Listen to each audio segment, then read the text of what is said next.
السلام عليكم ورحمة الله وبركاته. يا هلا مرحبا، حياكم الله جميعا بفضل الله تبارك وتعالى. أنا النهاردة يا جماعة متواجد على 10 فدادين تعمير سحاري من داخل جمعية السلام منتجات من القاهرة على الإسماعيلية.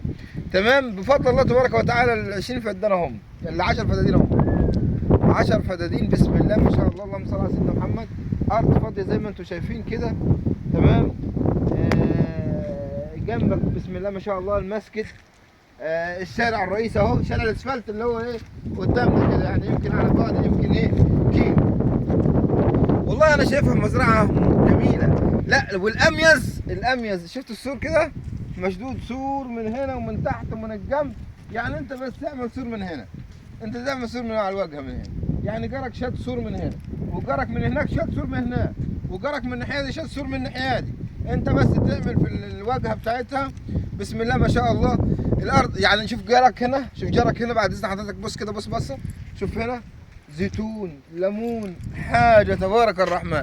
جارك من هنا بسم الله كلها متشجره وكلها زرعه، وزرعه كمان انفاق بلاستيك او ممكن اللي هو ايه الخضار وما شابه ذلك. مزرعه تعملها زيتون، تعملها بسم الله ما شاء الله، اللهم صل على سيدنا محمد، زي ما انت عايز.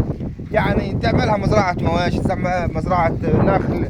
يعني انا شايف كميه نخل هناك كده، لو انت تجيبها بالزوم يعني كميه النخل دلوقتي بتدي انتاج بما يقارب من 3000 جنيه. يعني الفدان بينزرع على مساحه 6 في 6، يعني بياخد 116 نخله. لو النخله هتجيب 3000 جنيه يعني بسم الله ما شاء الله بتعدي زياده عن 350,000 جنيه في السنه الفدان. شوف ارض رمله، ارض حاجه بسم الله ما شاء الله.